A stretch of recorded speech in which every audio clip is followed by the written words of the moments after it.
Hi, it's Ralph Bivens with the Ralph Bivens Project, and we're here today to talk about what's going on in the urban areas where there's a lot of activity with restaurants and new boutiques and things of that nature.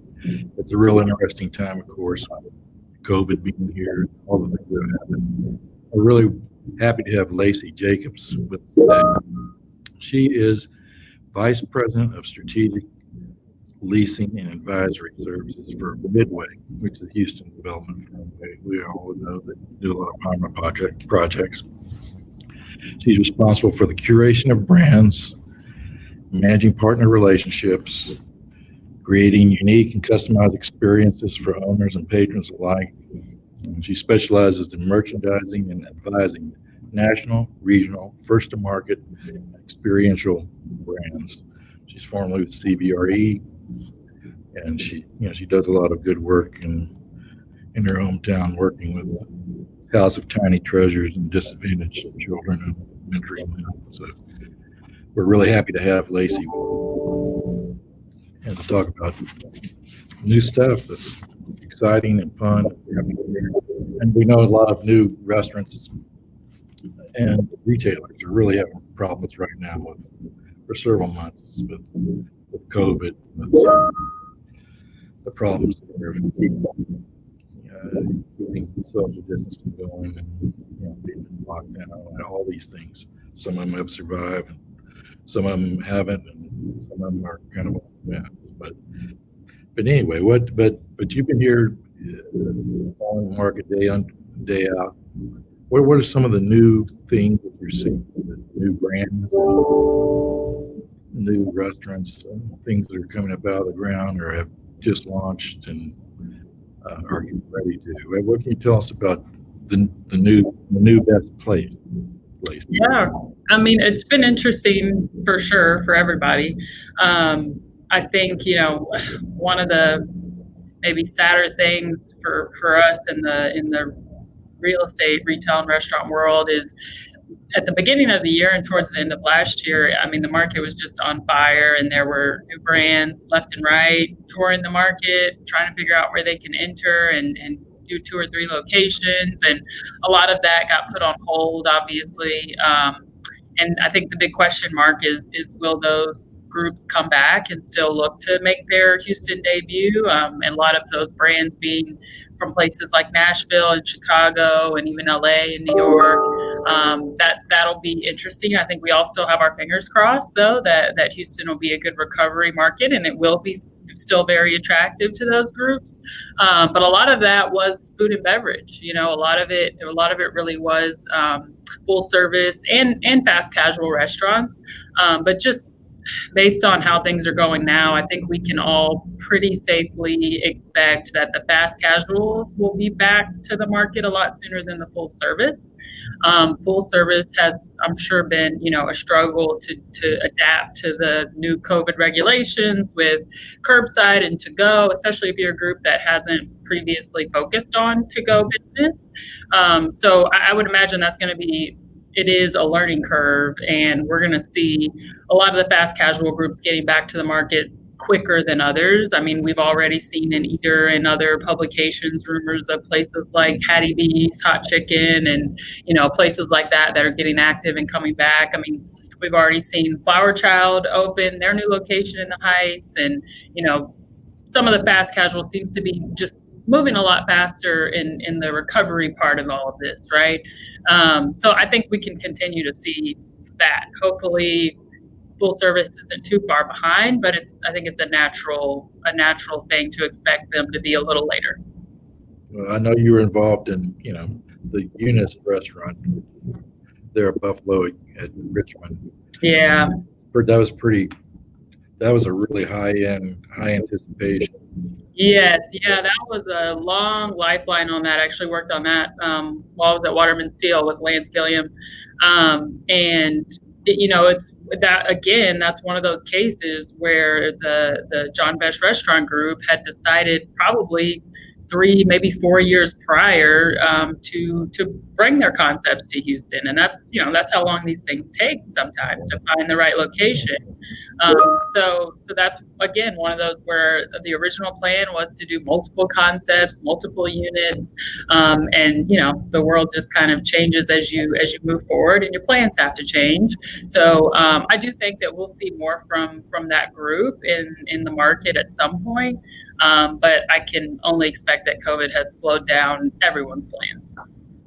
That downtown has been slow, and we hear about only, I think, a maximum actual people or actual physical occupancy with people really going to work and being in the buildings is 10, 15, maybe 20. It's been most, but I really imagine really tough for downtown restaurants that trying to, nobody's, you don't have a lunch business that just disappeared. Yeah, I've heard the 10% occupancy in the office buildings. I've heard that quoted a few times now. I mean, if you walk around, you don't see anybody. No, yeah. I actually went down there on Friday, and it was a little more encouraging. I think that 20%, I could kind of see that creeping up a little bit. That was encouraging to see on Maine and like around the historic district and all that. So that was nice, but I think you're right. We're all waiting for some of those big companies to announce that they're sending people back to the office, and hopefully in a safe and kind of well thought out way. But that's really what we need to see from a retail and restaurant perspective for downtown. I mean, the residents are great, and residents have grown quite a bit in the last 5 years. And so that's who is still down there. And I went and ate at Mendocino Farms, and I could see that it was residents that were in there grabbing food, mostly to go still. But something is better than nothing. Right. But we definitely need to get to a place where we can safely go back to the office in order to keep our downtown not only alive, but keep it growing and moving in the right direction. Real, tree beards. The original tree beards has been there 30 years or more. I'm really ashamed to see them leave. That was like my lunch spot. It's right, a block away from the Houston Chronicle and so they knew, they knew me. It was great food. It's like really hate to see it close this year, but So I know your company's Midway is involved in Green Street. Which of course covers 3 blocks. It's mixed use, hotel, office, and great retail. Tell us a little bit about what's going on there. Yeah, so I mean, our efforts really have been focused on supporting our tenants there for for really this entire year, and making sure that we are supportive and helpful of them to get through all of this, because it's tough. I mean, it really has been really hard on them. So that's really been our first priority. And then also trying to plan for the future and think ahead of when we get to some level of normal, whatever that will mean. But trying to think about what amenities we really can add, because obviously we're also making a big push to lease office space there in our tower. So really want to establish some great amenities for those office tenants at the project. We already have really good restaurant options with McCormick and Schmick's and Guadalajara, and we have huge night and weekend business with House of Blues, bringing in people in droves from far and wide, honestly. So just adding some more of those casual options for the lunch business, right? And then also for those additional night and weekend, kind of stops for entertainment before or after your show at the concert, or before. We're also very close to the convention center and Toyota Center. So there's a unlike a lot of parts of downtown, we have actually a really interesting night and weekend business there. So that's kind of what we're looking to play up, but also providing some great amenities and options for those office tenants when they come back. House of Blues, I guess they're not operating.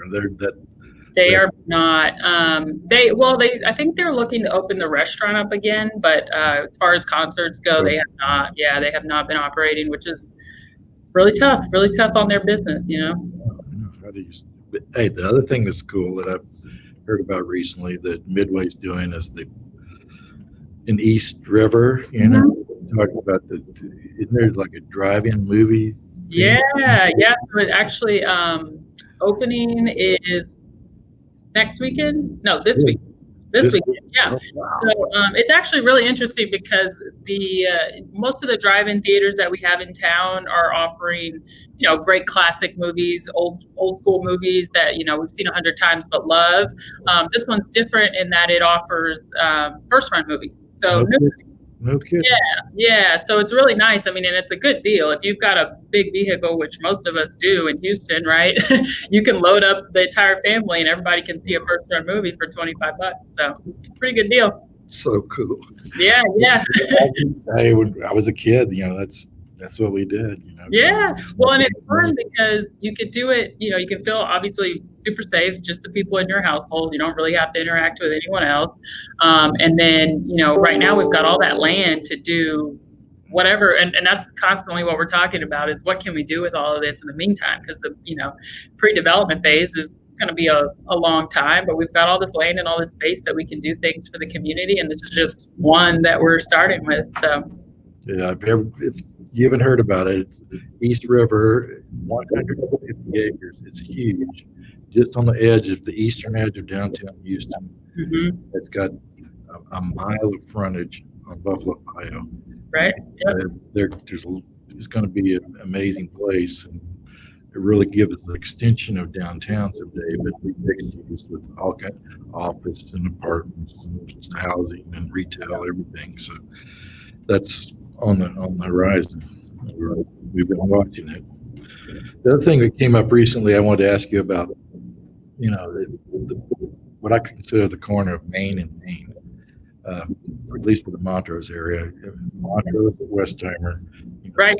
Skanska that's bought that 3 acres there where it's their specs and the bookstore, everything.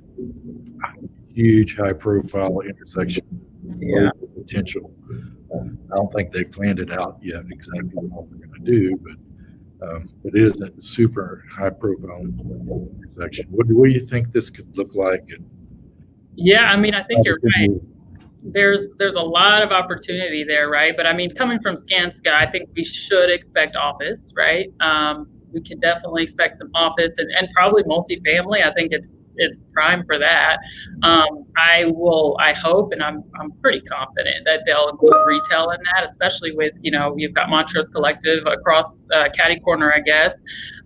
So yeah, I would imagine that you're going to see at least those 3 uses. What would be really nice for that trade area is a hotel of some kind, somewhere for people. Because I mean, isn't that where anyone from out of town wants to go? Montrose, they want to try all the award-winning restaurants and hang out on the cool shops and walk up and down Westheimer, but where can they stay right now and do that? You have to go to the gallery or downtown, which is great, but I'd love to see them include a hotel in that. Something boutique would, I think, fit the trade area, but yeah, maybe one of those Kempton hotels that have right a unique flavor to them or something. Exactly, yeah. Mm-hmm. And the Montrose Collective, I guess it's kind of on the northeast corner. Right. What's happening there? I know they're under construction and they have structure about 3 or 4 stories up in the air when I drove by recently. Yeah, my understanding is there is a lead office tenant, which makes sense because they're well underway in construction, right? And I'm from what I can tell, there's a big retail leasing push right now. They have some great restaurant and retail space right there on Montrose. And then they have some really good space that actually faces the library that they're doing. And they have some really good opportunities, small shop and larger restaurant space. So I think that's probably their focus right now. And actually looked at it for a couple of clients, and hopefully we can find some good opportunities and get some good names going there. Restaurant space. Mm-hmm. That big, yeah. And the library, the library's going to move from near Montrose at Richmond and to move the library to this new project. We're all waiting on it. Anyway, Lacee, thanks so much for being with us, and we appreciate it and look forward to keeping up with what you're doing. And thanks for taking time. Thank you so much. Nice to see you. Take care. Bye-bye.